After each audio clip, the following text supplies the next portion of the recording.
अस्सलाम वालेकुम, कैसे हैं आप सब। मैं हूं Saira Gulzar. Welcome back to my channel. आज हम ज़बरदस्त सा मिंट लेमनेड बनाएंगे, जिसको आप लीमू और पुदीने का शरबत भी कह सकते हैं। चैनल पर नए हैं तो सब्सक्राइब ज़रूर कर दें।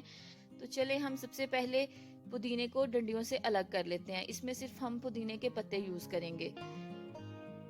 मौसम अब काफ़ी हद तक चेंज हो गया और गर्मी काफ़ी ज़्यादा बढ़ गई है, और इस मौसम में दो चीज़ें बड़ी ज़बरदस्त आती हैं, एक पुदीना और दूसरा लीमू। अल्लाह जब कोई एक्सट्रीम वेदर देता है तो साथ बहुत सी उन चीज़ों से नवाजता है जो उस वेदर से लड़ने में आपको हेल्प करती हैं। पुदीना और लीमू गर्मियों के लिए एक तोहफा है। इन दोनों चीज़ों को मिला के आज हम एक ज़बरदस्त सा मिंट लेमनेड बनाएंगे। आप देखें, यहाँ पे मैंने पुदीने के पत्ते सारे अलग कर लिए हैं और इनको अब अच्छी तरह से वॉश कर लेना है, ताकि इनमें जो मट्टी वगैरह है वो निकल जाए। गर्मियों में पुदीना आपकी हेल्थ के लिए बड़ा अच्छा होता है। आपको बहुत से इससे बेनिफिट मिलते हैं, लाइक आपकी स्किन को फ्रेशनेस का एहसास देता है, आपकी डाइजेशन को इम्प्रूव करता है और एक कूलिंग इफेक्ट देता है।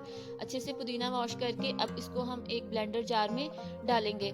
ये तकरीबन 1.5 कप के करीब था। इससे 7 से 8 कप हम मिंट लेमनेड बनाएंगे, और 6-7 लीमू लिए थे, उनका जूस निकाल के वो डाला है, और 1 कप चीनी शामिल करेंगे। अगर आप कम क्वांटिटी में बना रहे हैं तो फिर इन चीज़ों को आप कम भी कर सकते हैं या फिर ज़्यादा कर सकते हैं। अब इसमें हम हाफ टी स्पून काला नमक ऐड करेंगे और ज़रूरत के मुताबिक जितनी आपको बर्फ़ चाहिए हो वो डाल दें, और 2 गिलास पानी डालेंगे क्योंकि इसमें इतनी ही स्पेस है, और इसको कवर करके अच्छे से ब्लेंड कर लेंगे, और बाकी रिमेनिंग जो पानी आपने ऐड करना है वो दूसरे जग में डाल के फिर आप डाल लें।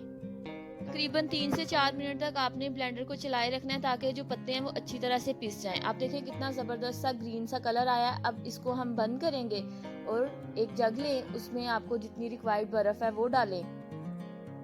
जग में काफ़ी सारी बर्फ़ ऐड करेंगे और इसके बाद अपना ज़बरदस्त सा मिंट और लेमन का मिक्सचर ऐड कर दें। आप चाहें तो इसको छान के भी डाल सकते हैं। हमें ये ऐसे ही पसंद है, इसलिए मैं डायरेक्टली इसमें डाल रही हूँ। अब इसमें कुछ पानी ऐड करेंगे जितनी आपको क्वांटिटी में चाहिए।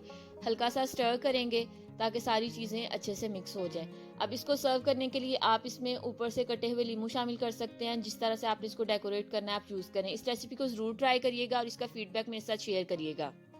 वीडियो अच्छी लगी हो इसे लाइक ज़रूर कीजिएगा। बहुत जल्द मिलेंगे नई रेसिपीज़ के साथ। तब तक अपना बहुत ख्याल रखें और मुझे दुआओं में याद रखिएगा। अल्लाह हाफ़िज़।